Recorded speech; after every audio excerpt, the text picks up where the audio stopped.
be okay if you say so. Wanna get laid, get paid, Jeff Bezos. Honestly, I don't know what to do with all the money, but the world's full of dummies. What the fuck we going to space for? Are we in a simulation? We'll probably be human beings diluted and measured by the economy. Institutions polluting and barely offer apologies. Honestly, it's just one big con to me. Wait, is this too deep for a party? I'm talking too much, girl, I'm sorry, but it can't just be the Bacardi. I usually don't smoke like a Marley. I think I feel the drugs. I think I took too much. I took shrooms, got a lot on my head. If I'm being honest, I don't really feel nothing. Spoke too soon, I forget what I said. Some says you want a nice life. Do you know the price might mean somebody gotta get the water from the mud? Welcome to the zeitgeist. This is Unsigned Hype. The song you just heard is called Deep Conversations by Khary, who's joining me from Rhode Island today. It's an absolute pleasure to welcome you to the show. Khary, why is Deep Conversations the song that you would play for someone that has never heard your music before? Well, one, thank you for having me. Two, Deep Conversation to me is it's a mix of all my styles over the years. It has playfulness in it. It has intent and a message baked within it. And it has melody and alternative rock, which I've more recently have been blending with hip hop. Yeah, as you mentioned, this is one of your more recent records. I mean, as I mentioned before we started this interview, your discography is vast. It goes back all the way to 2014, I think, with the first releases coming out. So it's a long time. I think you, as a teenager, one of the first songs that you've actually recorded yourself was called Fact or Fiction, if I'm not mistaken. That was the first song I almost did the whole process. Like, I produced that song. It's not like a crazy beat, and I wrote the whole song myself. And I remember watching this like hip hop documentary and being really amped up on it. And that's why like the lyrical content is like fact or fiction. What's your addiction? Do you like the truth or do you like to fit in? But yeah, that was like, that was the first like, all right, this is me. Can you describe that a little bit? Like what, you mentioned this documentary, but what were the other underlying reasons for you finding so much fun, but also importance in hip hop and wanting to record your first songs back then? My older brother got me into rap, and he used to rap locally. And I'd be his hype man. He'd sneak me into like clubs, and I'd like do his ad libs and stuff like that on stage. And I think wanting to be like him at that time, I looked up to him. I still do. He's still my older brother. But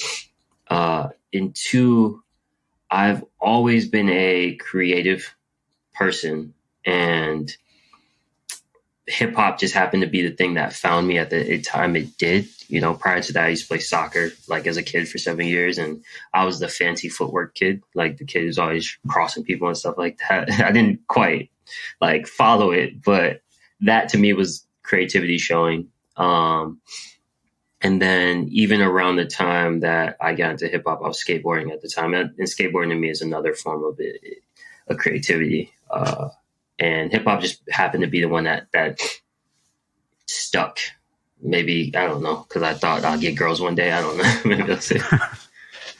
Yeah, but when does that moment become like a career move kind of for you, that you realize? I mean, you mentioned you going on stage with your brother. You were your brother's hype man at that time. Is that already like, are you considering this as a serious career back then already, or? 100%. I was terrible at that time. I wasn't good yet, but I was always approaching this like, this is what I'm meant to do, and figuring it out. I was making merch back then. I was trying to sell my brother's CDs and my CDs at school, trying to get my friends to come to my shows. My song was like the class graduation song because I like pressured them into using it. But like, I was always serious about this because I don't know how to not do things seriously. Like, I always joke with my friends when we play video games, like, I literally only play multiplayer competitive games because I like to win, and I like to like have an end goal and move towards something. And music felt like this world in which I can get better and find myself through it. And there's lots of things I learned that I didn't expect when I first started. I have to ask, like, run me through these first performances, you being a hype man. I know I read somewhere that,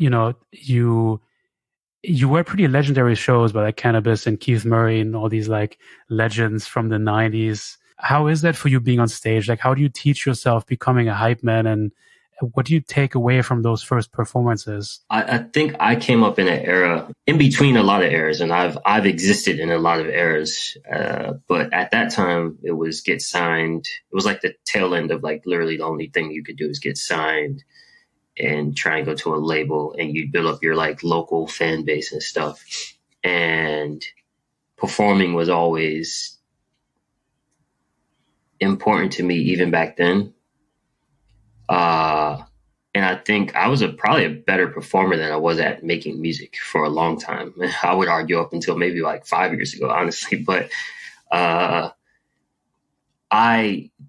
something about that process and like trying to do things the true way. I come from like, really being into hip hop, and really there were rules at a time. Now there's like absolutely no rules, but there were certain rules that people followed, and like certain appreciation you have for the craft, and certain things you did almost out of respect to what hip hop is. And, like I didn't rap over vocals. I've never done that. Maybe on like the hook. That's about it when I perform. But something about being on stage that early, it just kind of ingrained into me this like, the personal connection of like, I was 16, 17, 18, opening up for like Cannabis, and like I had to get good at convincing people to like me and winning over people. And that's something that has just stuck with me my whole career. And it almost is, going through that trial is probably why I can still exist now, after having like a project go off in like 2014, 2016, and go through so many different cycles of being an artist. I just learned so much in how to adapt and evolve via the performances I was doing back then. Can you name a few concrete examples when it comes to that? What are the things that you learned back then concretely that you would still apply to your performances today? A more recent example is in that hip hop documentary I watched, Kara's one said something about like when you go on stage, like he likes to slowly like go on with like a jacket and like slowly take off the jacket, and you have a hoodie, and just kind of easing into it and revealing, taking off these layers as you dig deeper into your set and your connection with the audience. So by the time you're just down to a t-shirt, they're like fully locked in. The vocals thing, not just like rapping over your vocals, eye contact, whether it's for like 1 second, 5 seconds, just finding, being like, all right, no one in this crowd's fucking with me except for these 3 people over here. Let me make sure I serve them a little bit more than everyone else to get everyone else into it. Let me make sure I'm looking in the back. Let me make sure I'm being nice to the doorman so he doesn't give me a hard time when I need to come back in. Let me make sure I'm nice to the sound person so they actually care, because they don't care about hip hop, because they're usually more interested in mixing rock bands at a lot of venues, because they all used to be in rock bands. Yeah. Just these little, like, there's just so many little things that like I picked up on, like, and I guess maybe one last example is even just being a good audience member, because a lot of other people are also trying to open and making sure I stay for people's sets, or, like that little, like, it's like a half circle that forms in front of the stage when people don't really know the artist. I would be the guy who just goes stand right in the middle of that, and people would slowly, even if I didn't like the artist on stage, and then focusing on what they did right. And what, like, I would literally look at people break down, oh man, his breath control is crazy. I don't really like how he's moving, but just like kind of taking something away, even from the bad artists, like there's something someone's doing good, or something they have, and just paying attention to details. And I mean, this is the performing side of things, and you take so many things in, obviously, and eventually you decide to release your first project. I think around 2014, Love and Anchors, the project was called. Like the first piece of you as an artist, I think. Not technically. Not technically. Okay. So I used to go in those early days, the Fact or Fiction days. I used to go by KIT. Mm-hmm. So I had a whole like list of like 3 projects under that name before I started using my actual name. Well, would you consider the KIT stuff part of your journey? I don't consider it canon, like somewhere like Mm-hmm. in like Marvel, where it's like, all right, that story is cool, but it's not canon. Or when they make another Fantastic Four, like, all right, cool, the other Fantastic Fours aren't connected to the cinematic universe, but they were important in the journey of getting me to who I was. I think those were like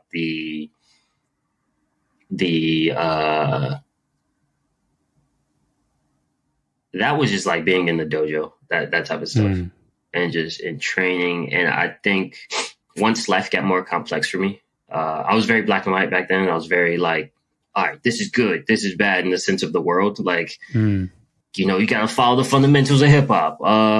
The government's doing that. Like, I was very like, what's the word? Like stern, or like very just like kind of locked in my ways.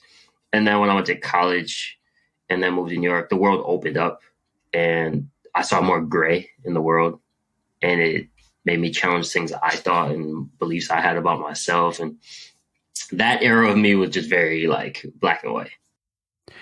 And this move to New York, is that around the time of Love and Anchors, I guess, right? Because you recorded that in 2012, released it in 2014. That project was so interesting because it reflected a really tough period in your life. I think you had lost your home and you were in the middle of like, making this step between like, am I going to choose this career as an artist? Am I going to stay in college? Am I going to drop out? Like, what do you remember was particularly challenging from putting this particular project together back then? I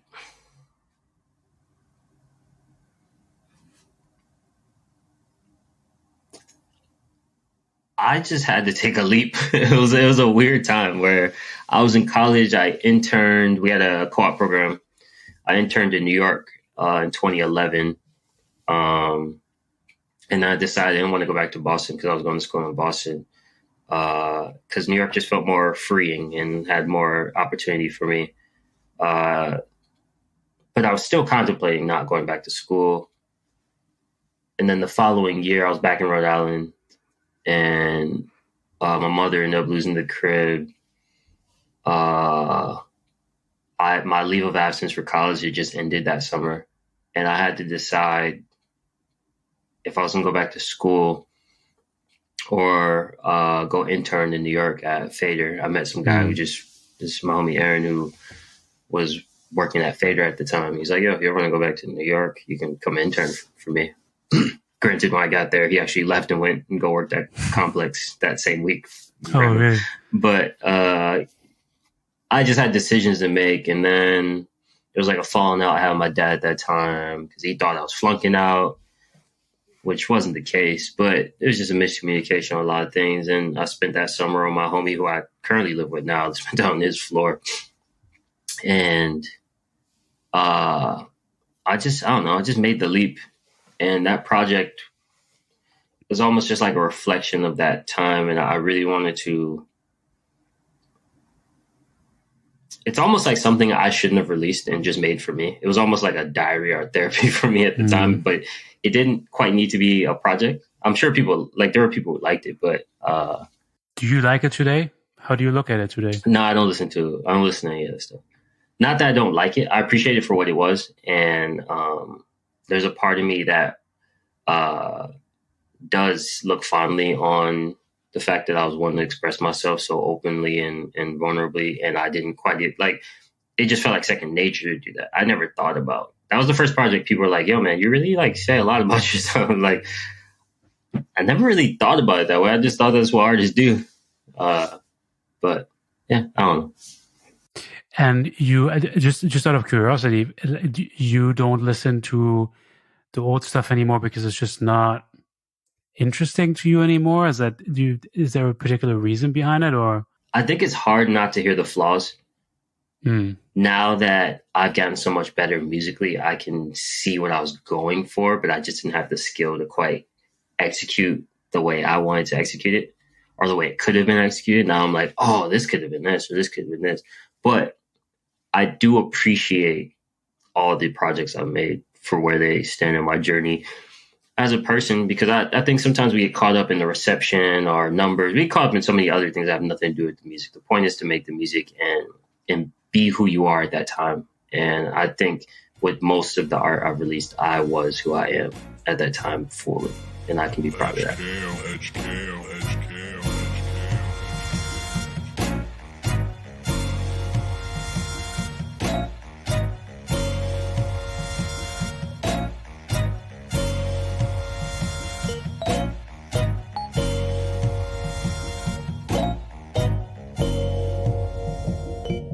I wrote this song for the moment that I'm on, when I won't have to say the words, cause my fans just sing along. Kinda crazy, we work hard just to be lazy. I 8 miles just to be shady, now I'm full. Got that magic like McGrady, I won't have to go on dates. Women wanna fornicate, I'm anemic so I gotta eat that pussy like a steak. Move bitch, get out my way. Like I'm ludicrous, niggas talking about how they get wet but they computer fish. What the fuck you want? I got shit to do. I had a dream and a scheme where I put my mama in a penthouse. Need that view, got a whole team, yeah, they need that too. Need them M's, nigga, Majin Buu. Quit my job, yeah, fuck Sue. I suggest you take a hike if you can't see all the shit I'm amounting to. I'm on top, rain check y'all like I'm out of stock. When your shit drops, that is not the case. My shit drops like an outer box. I'm Frodo to these bros, Waldo to these hoes. So if you think you getting chose, I'ma have to let you know. You will not find me. When I was young, they told me don't look to the sun. You'll go blind, or maybe they were scared I'd find out I could run. Got oxygen in my lungs and a 3-point stance, so when they shoot that fucking gun, you will not find me. When my album drops, you will not find me. When I leave that dock, you will not find me. Punching in the clock, you will not find me. When they kicking rocks, you will not find. In high school, I wouldn't listen to Lil Wayne, cause money over bitches just seemed a little profane, till I realized all the girls that I liked were really bitches. So ever since that moment, I've been rapping kinda different. Born on the 28th, I'm a Libra, play it safe and kill all the competition. Make sure no one gets the race. Like I said in my other song, boy, who the fuck are you? Don't keep pillows on my bed so I don't get too comfortable. I don't owe you shit, ain't believe in me. Everybody wants you when you gold. When you got that C3P, gotta fight for it right like the Beastie Bees. Angel in the dust like PCP. Tryna sell out in the MSG, tryna stay away from the MSG. Diabetes in my family, gotta live to see a Grammy. Tried to shit on me but didn't wash your hands, so I ain't taking shit you hand me. That's my modus operandi. I'm a savage, call me Randy. Fill my cup, call me Stanley. Do the proper planning. You will not find me.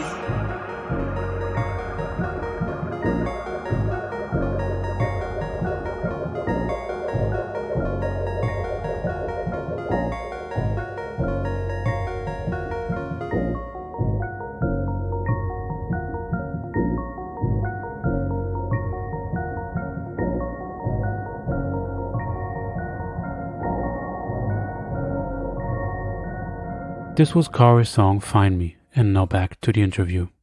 You were already on a pretty heavy grind, performing your own shows. I think I mean 2015, 2014, you're performing in New York and Boston. I think you even opened up for Tory Lanez at that time, who was like becoming a big thing. Funny story before you continue on that.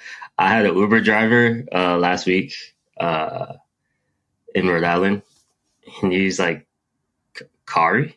I'm like, yeah. He's like, I was at that Tory Lanez show you really? you did back in 2015. That's funny. That's funny. Completely forgot about that.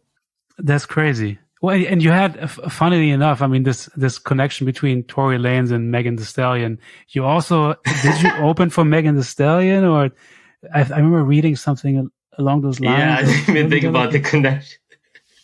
Yeah, it's kind of odd, right? I mean, yeah, that's funny. That is hilarious. Yeah, I opened up for Meg Thee Stallion. This is also I've opened up for both of them prior to them like blowing up. And opened up for Meg Thee Stallion that at the beginning of that year that she blew up. I had no clue who she was. There's a connection between you three for sure. Somehow. I wasn't there that night though. I just how do you find these opportunities back then? How do you find these opportunities back then at that early stage of your career to perform at all those places? I was just grinding and networking. Similar to, I mean, it goes back to the skills I had to learn here in Rhode Island when I was opening up for Cannabis, Killer Priest, and Beanie Siegel. Like, I had to get in with the promoter here. His name was Charles, and he just kind of took me under his wing because he saw that like I was really dedicated and I was younger than everyone else who was doing it. And I would come with new songs, and I'd perform on one foot sometimes. Like, I was just doing all these type of things. And when I got to New York, I was interning at Fader magazine, and through that, I was able to meet a lot of art. Like, I met tons of artists. I met SZA very early. I met like it's hard for me to think about all the people I've met during that time. But I was also like doing favors and like helping out, or just being like, hey, when you get to New York, do you need anything? And doing it that way. And I mean, granted, at that time in New York, the music industry was all running through New York. It hadn't all moved to LA yet. That was like peak New York when, CMJ would happen, or Fader magazine would do a release party every month. There was just so much music business happening in New York, and all of it's in LA now. But that was a benefit of moving to New York at that time and getting an internship and just trying to leverage what little I had to get access to certain things. Just being a good person, not trying to put. I was pretty reluctant to tell people I did music. Like, I would tell people, but I wasn't like, can I get a feature with Tori, or can I like, Yeah, I was just going to ask you how, because you mentioning that you were around all these stars and stars to be eventually. How tempting is it to just, because you always hear these stories about people starting to rap for Jay-Z and Kanye and handing out demos and stuff like that. Is that something that you've tried at all? Where you're just like, no, I'm not gonna go down that road. Shout outs to the people that works for, but that's just not me. I think networking has to. You also there's a certain level. Sometimes you just gotta take a chance. You can't be that shy guy. You just gotta like throw it out there. But there is a value to knowing who you are, and I know I wasn't that. And I probably missed some bags. I probably missed some record deal opportunities. I missed features, I'm sure, but it just wasn't me to do those things. And unless I had done a favor for someone, or like helped out in a way and just stayed in contact, and people would see me pop up, like I'd go to South by Southwest with Fader, and then they'd come to New York with their artists, and then they'd see me like, oh yeah, you were the dude who helped me out with the guest list at Fader. And then I'd be like, Tory Lanez is in town, can I open? I did I think I opened up for Kyle the week before that. Cool. And that was another connection I made via music. But I was always a very like sit back, wait for my turn person when it came to that stuff.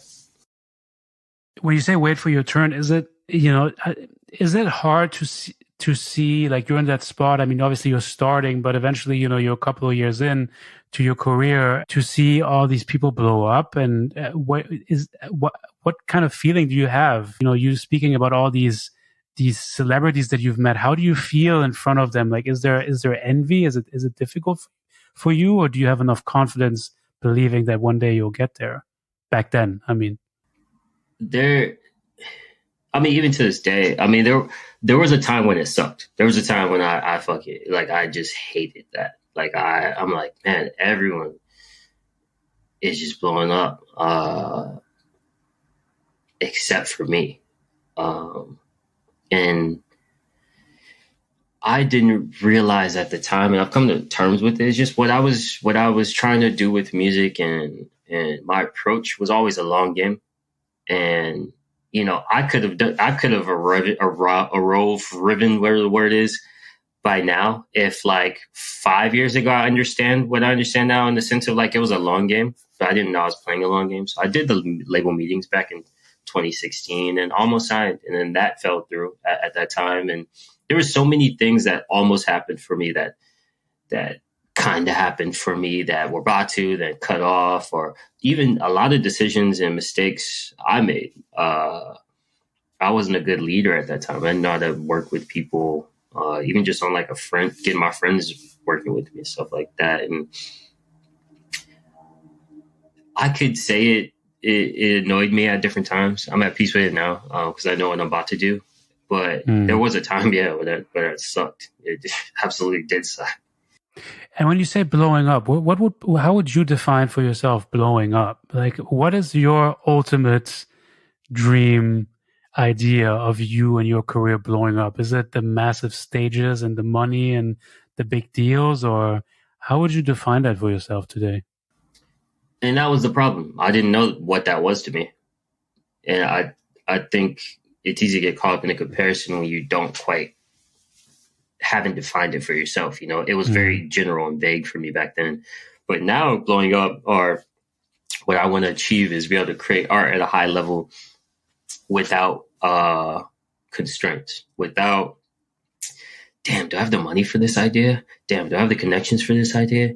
Damn, I got to wait for this label to sign me. I just want to create art at a high level without those restraints. If I get to that point, which, will come with a certain level of success, I've done everything I needed to do. But even without that, I haven't had a job since 2016. I've lived off music since then. That itself is an accomplishment. But really, blowing up to me would be being able to create art at a high level without the bounds of financial or connections. Yeah, and you mentioned in 2016, the year that you quit your job finally and said, I'm going to give this 100%. And we just talked about blowing up. 2016, Find Me comes out, an incredible song produced by Ledge Kale that really, brought back so many great memories from that time. It's the time when I moved back to Berlin, and I remember playing that song every single day.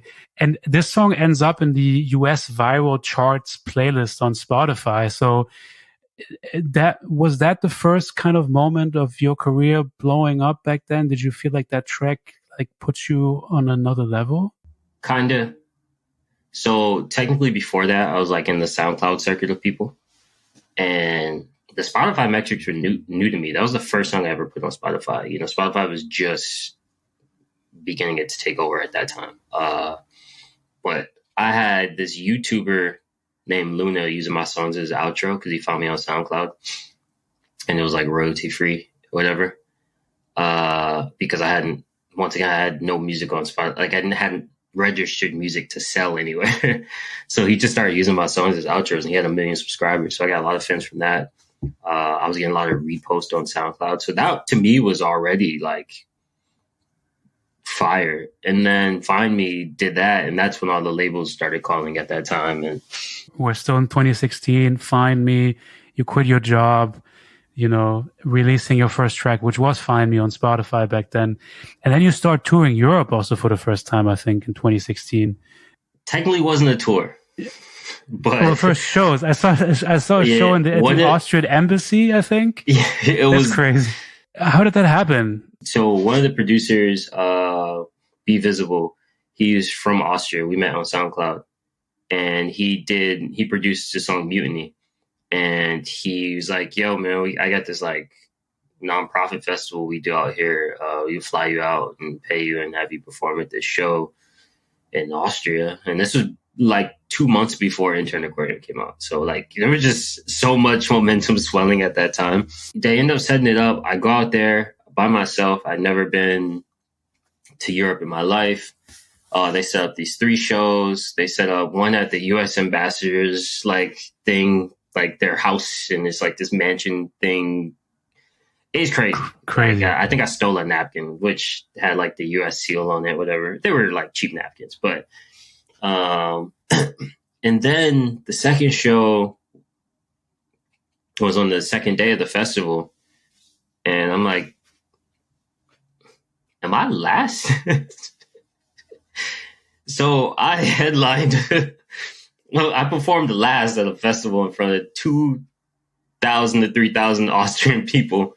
I didn't even have enough songs to do a full set yet, so I had to do a few of them twice. There's this guy in the front heckling me, and luckily I'm just used to performing, and I'm just he's like, this isn't about the revolution, because I think I did 2 a.m. Thirst Ballad or some shit like that. And I'm like, what are you talking about? I give him the mic. He's like, the revolution. This is all right, are you done? And then he's like, yeah, just it's fun. And I'm like, crazy. bet revolutionaries got to have fun too. And then the crowd cheers. And the show goes well. But the first 3 songs of that was the hardest thing I've ever performed in my life. And then they sent me on to perform at this like after party, which was at this like legendary jazz club there. But I mean, it was pretty empty for the most part for that last, but the venue was nice. But yeah, crazy. And that was the only show that you had when you went to Europe then? So, because you mentioned it wasn't technically a tour, it was just like a kind of like a trip to Austria to perform. That's so cool. Like, that's cool though. That's cool. Austria is cool as hell. Super random, but also amazing. You know? And then they let me like go into the club. I was freestyling in the club on the mic. Like they were kind of pushing me, or like bringing me around in like a exclusive. I got to go in some exclusive club that was shut down that was just for us, and you had to have like a private access to it that was downstairs. That's so funny. It was some crazy shit, man. Amazing.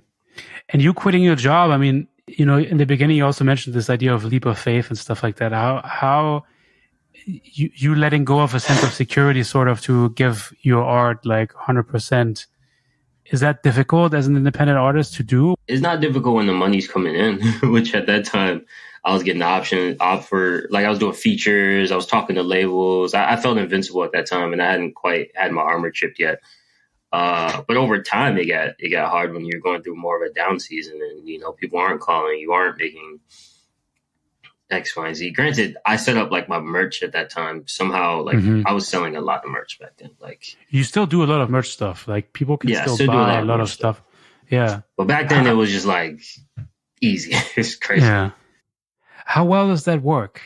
How important is it to kind of branch out to these different tactics when it comes to your promotional strategies as an artist?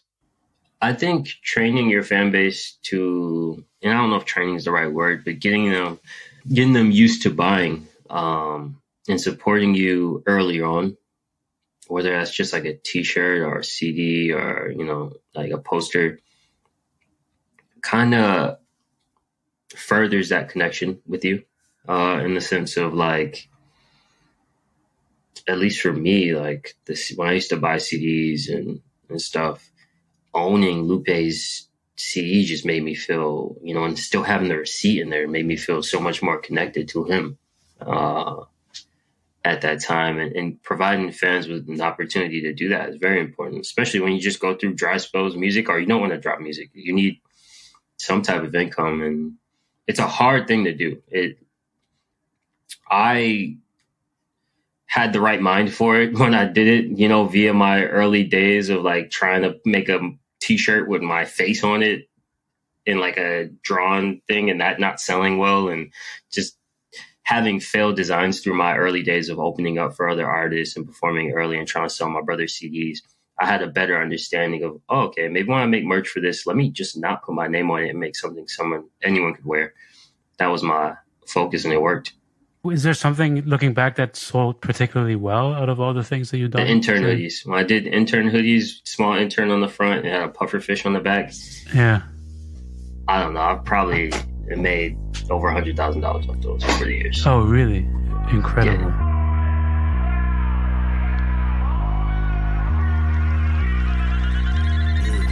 Tombstones for the who knows. Doomsday was tomorrow. I could postpone. I'm in the middle ground between. Sipping Listerine till my insides is green. I've been outside for a minute. My flip side is mean the way I manifest. You can tell I need nice things. I heard he want that verse from Cloud, but don't know what that verse mean. Sold out on sympathy, ex-shorty a fiend. Insomniac, and I told that bitch go to sleep. Rappers folding, rolling the deep, horoscopes still complete. A lot of y'all flow sound retrograding the theme and perpetuating the dream. Death within the sleep, that's Freddy Krueger to me, you see. Run a fucking mile, I say a mile with cheese. He ain't getting chicken, your business is flapping wings. Khary ain't sorry enough to not get the keys, because the only time that we let him breathe is when we leave. That's when Visine, I see the ghost. Behind me, I leave him alone. The hype beam shining like gold. My greed, I need some more. Visine, I see the ghost. Behind me, I leave him alone. The beam shining like gold. My greed, I need some more.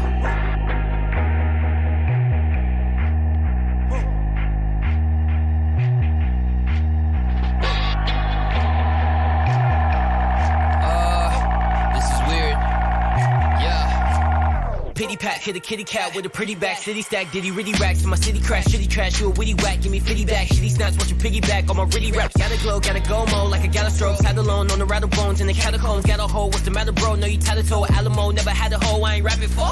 Yeah, feel like I do not smoke enough to rap on this. This is weird. If I wasn't first, well, I'm damn shit a catalyst. This is weird. You tweeted about it, so I guess you an activist. This is weird.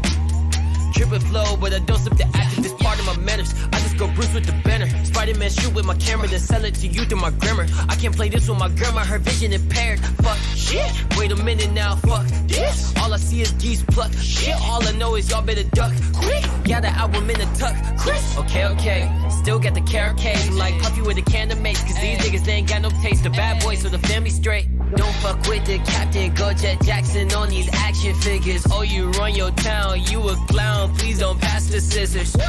Visine, I see the ghost. Behind me, I leave him alone. The high beam shining like gold. My greed, I need some more. Visine, I see the ghost. Behind me, I leave him alone. The high beam shining like gold. My greed, I need some more. This was Khary's song Oxygen from his debut album, Captain. And now back to the interview. Let's hop back to the music. We discussed some of your releases that you've had over the last couple of years. 2017, there was another release with Ledge Kale, I think. Tidal Graves, I think. Tidal Graves, yeah. Graves. In 2018, you drop your debut album, Captain. Maybe real quick, where does that project, being the first like kind of independent, full-length piece of work, stand for you in your life, in your discography? I've always had a love-hate relationship with that project. I love how true it was artistically for me at that time and what I was going through, how I was feeling. And it just like, I got really into the nitty-gritty of certain things.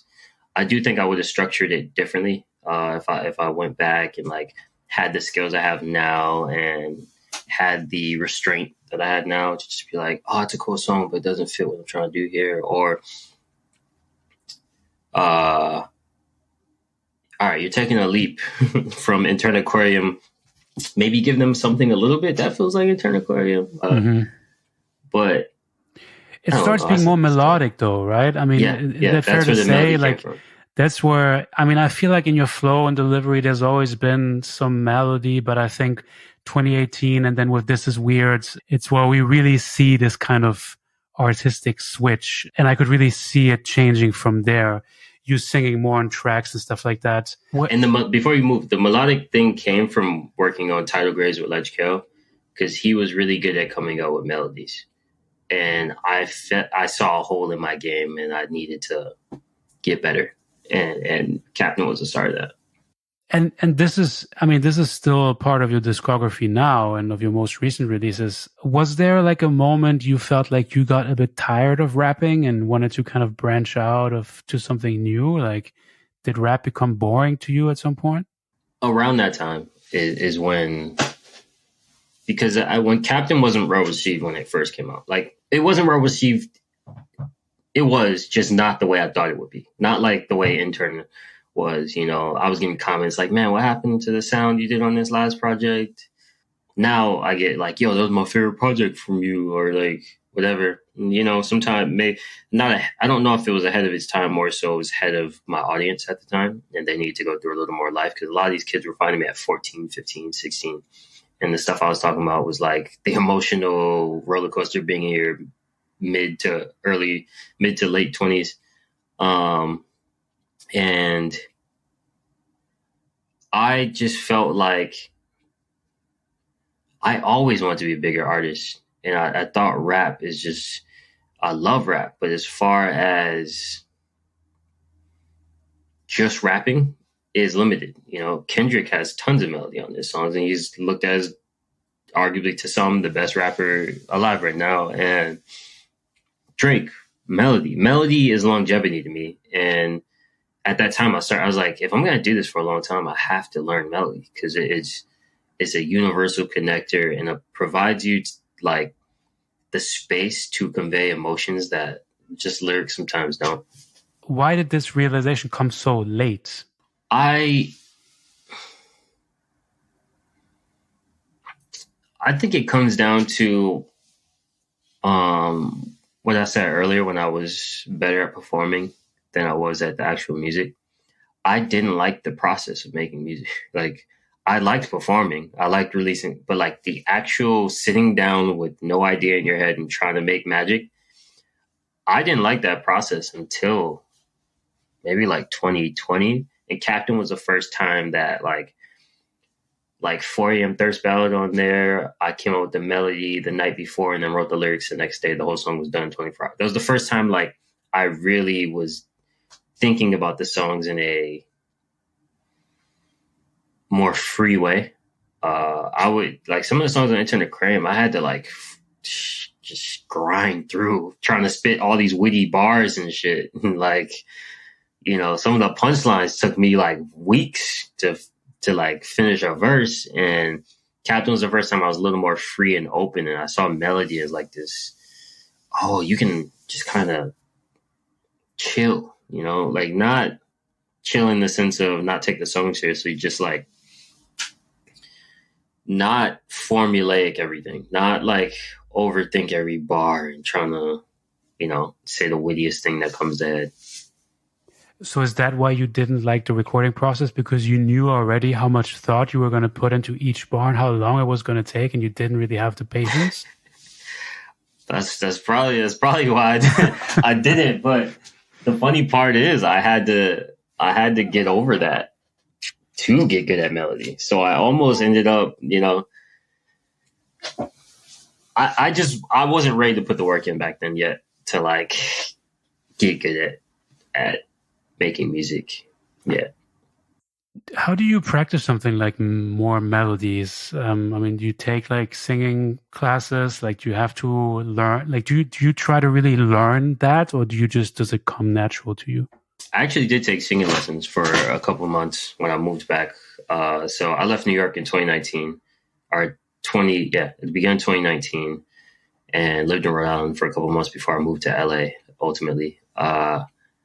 And during that time, I took some singing lessons in Rhode Island, like a couple, nothing crazy. I had a friend of mine who was just like, yo, when you sing songs, try and sing like the person singing it. Basically, try and sing in key, And I don't know why, it's a simple thing, but just like, I feel like a lot of times when we sing songs, especially non-music people, we just sing it and whatever. We just follow the melody, but we're not thinking about the key intentionally, or like trying to get our voice to match what they're doing. And I did a lot of that over time. So like I really got into John Mayer at that time, and I would just try and mimic his voice. I couldn't hit all the notes, and I still can't hit all the notes, but being more intentional when I listen to music and when I recite music at that time helped me get better. And then when I moved to LA, I lived in a recording studio. Like, I was showering at Planet Fitness, and I lived in a recording studio.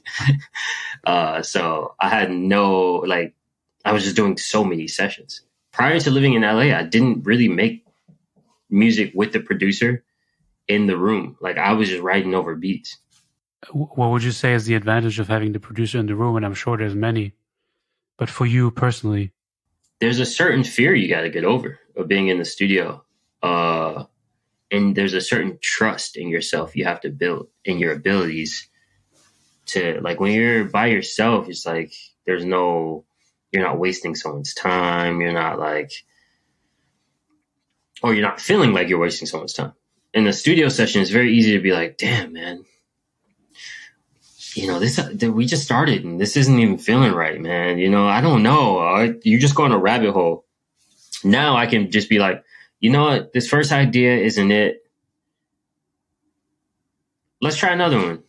Let's go guitar heavy with this. Oh, oh, you're more like a beat maker. You're not really like a producer. All right, cool. Let's get some like guitar loops. Or you got any like, I had to build that like being able to move around other people. And that just made me a better musician, and being able to, you know, take ideas from other people and their input helped me grow. Because when it's just you might not hear someone be like, okay, this hook goes da da da da da da da da da da da da da. Maybe on the third we should go da da da da. Like those little notes and stuff you get from producers who that just helped me become better with melody and better as an artist. Did you have to like consult with someone about this to make sure that you were as good as you yourself believed that you were in terms of melodies? Like, is it because I can imagine it's kind of, if you've never really sung directly, like it's kind of maybe strange in the beginning, or did you just have full confidence that what you were doing was good? One, I had a good engineer who can make me sound good. Mike Irish, he's my main producer as well. And good friend. But at a certain, there's a good mix of like, all right, this doesn't work. This is good. And then you gotta ask questions, be like, yo, man, even when they throw auto-tune on it, you're like, was I hitting some of those notes, or like just asking, you know? And you're like, yeah, man, you did pretty good on that, or that wasn't it, or oh, yo, this type of song, when you sing in this key, this is more in your vocal range. And getting a feel for that. And at the same time, there's a certain level where, regardless, you just gotta fuck with it. You gotta have taste and fuck with it. You know, yeah. And developing taste over years takes that. You know, someone can't teach you that. You gotta do that.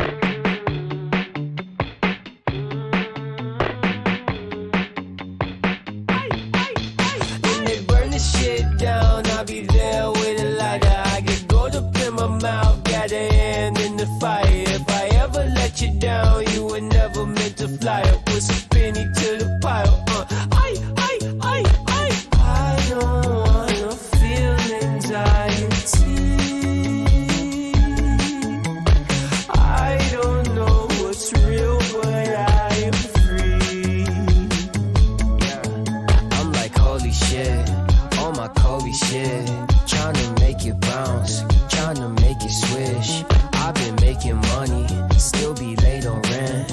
I got hometown homies, I get famous friends. I watch what they do, I don't watch what they say, cause I don't get nobody to turn to. I've been avoiding my heart every day, cause the people you love the most burn you. I've been up drilling it all in my head. If I had to be fake, I would rather be dead. I could do it alone, I'm already prepared. When they burn the shit down, I'll be there with a lighter. I get gold up in my mouth, got a hand in the fire. If I ever let you down, you were never meant to fly. I put some penny to the pile.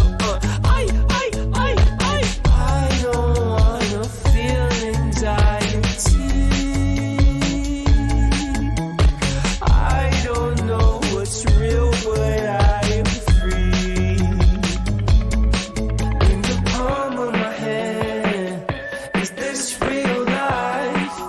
I log on again, I can make you get your plans. Watch you kill another man. Nothing's working, you the twerking, not another fucking kid.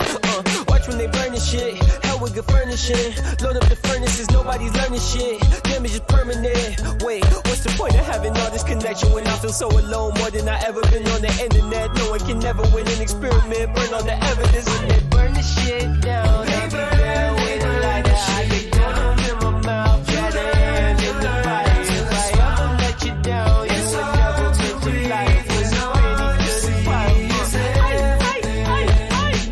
don't wanna feel anxiety. I don't know what's real, but I am free.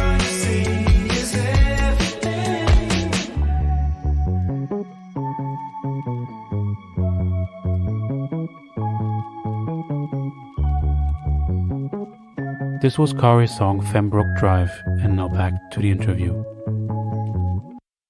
Fembrook Drive, you've considered this to be the best song you've done to date at some point, I think. at that time, 2022, yeah, it was the best song that I made. 100%. Yeah. Has that changed since then? Yes, this next album that I'm working on now, or not, that I'm rolling out soon. Yeah, I think it's peak me and all the things I've been doing over there. But Finbrook Drive was the beginning of the alternative hip hop blend that I've been hinting at over the years. How do you make for yourself like that claim that this is the best that you've ever made? Like what does this song have, or what does a song need to have for you to come to that realization?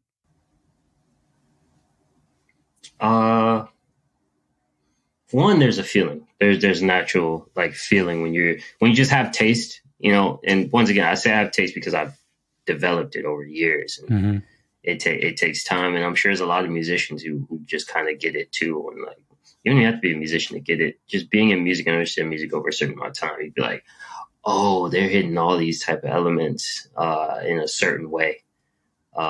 People might not know how to hear it yet or listen to it yet, but they're hitting But I think it comes down to, you know, the melody. Are you wasting lyrics? Does every word mean something? Does every word contribute to the overall? Are there cool set? Like, it doesn't even have to be that complex. It just has to hit on so many, you know, like I like to say Crazy by Gnarls Barkley is a perfect song. Hey Ya is a perfect song. And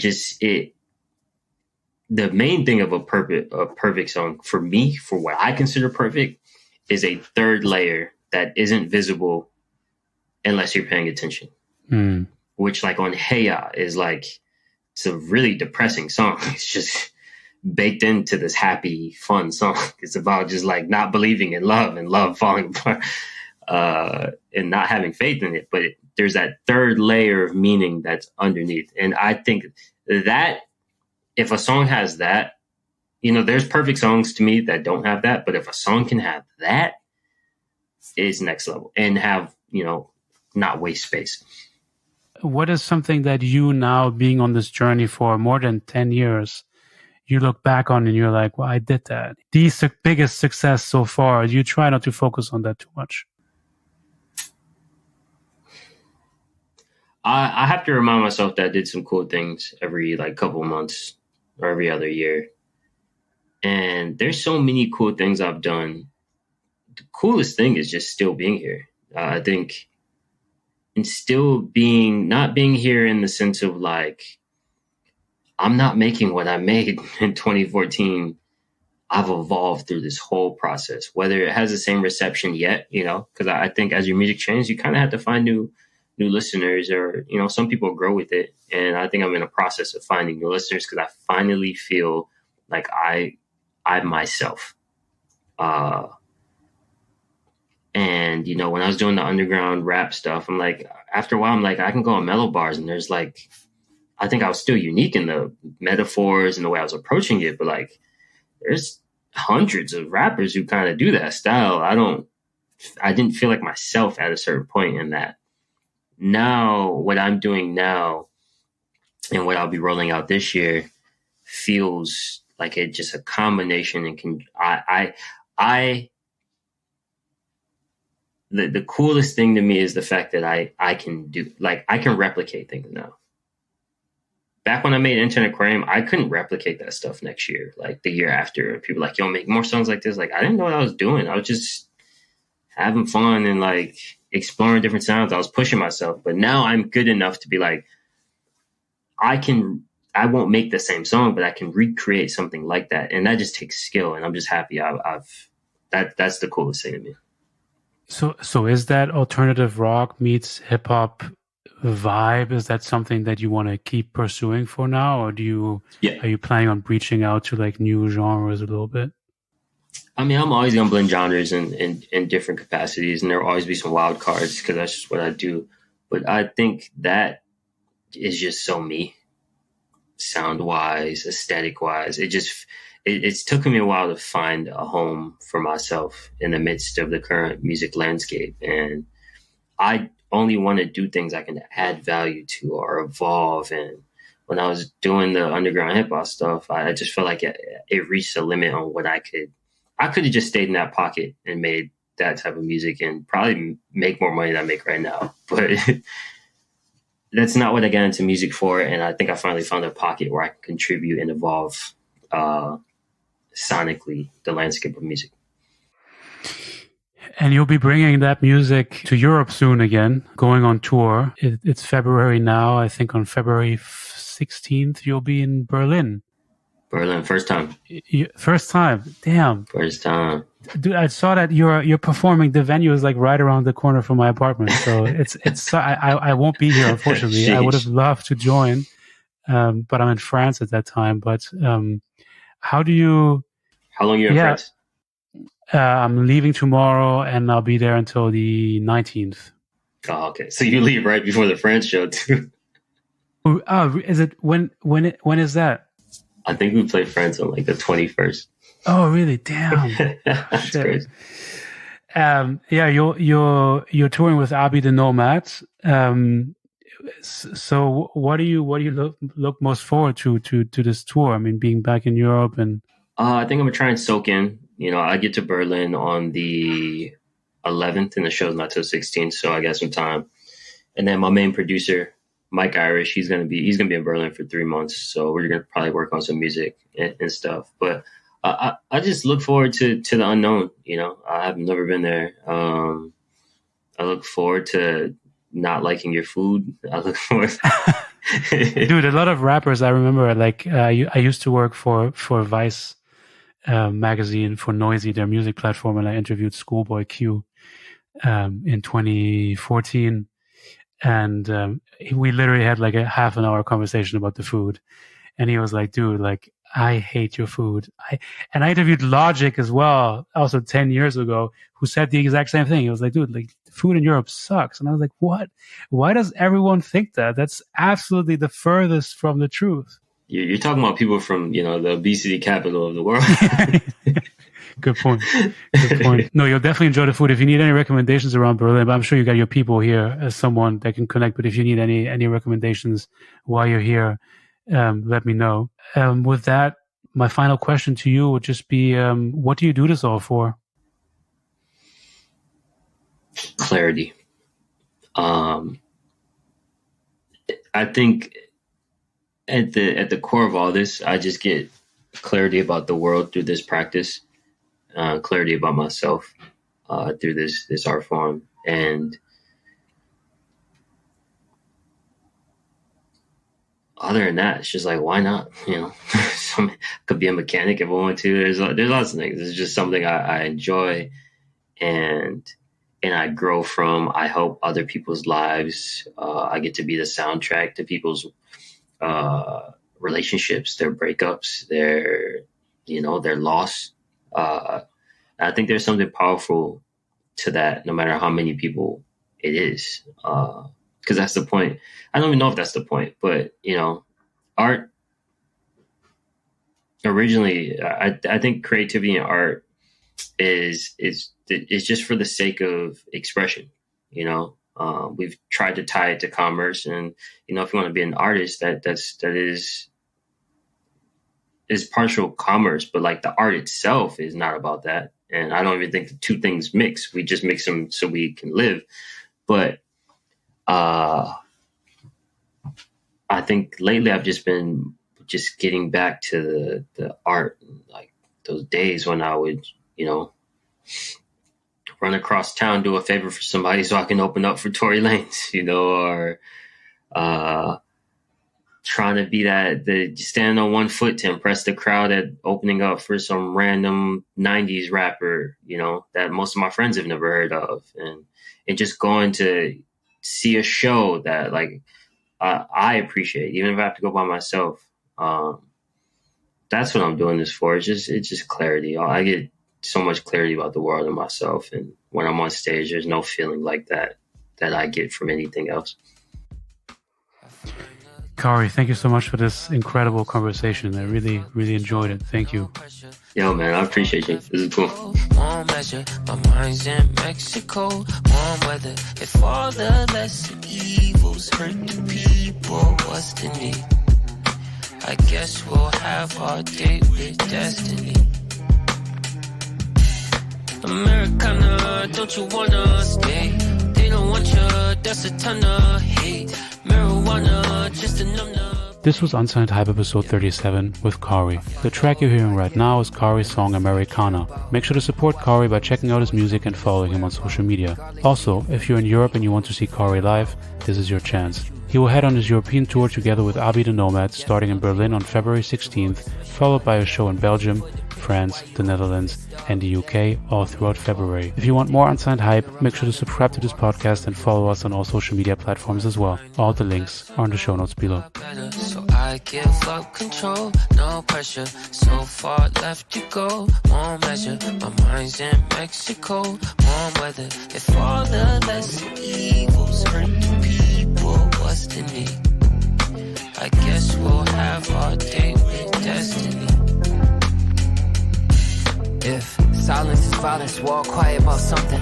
If I sign your petitions, I'll eventually vomit. Every cause in the world is a lot to be stomached. A deck full of dark magicians when that history summoned. Yeah, I know the future's looking dimmer than the light, but I'm only a human with thoughts and feelings inside. If I don't post an opinion immediately at the time, you can't equate it to somebody dying. We're all trying. Man, this world is so crazy, and I think we're all just trying to process it in our own ways.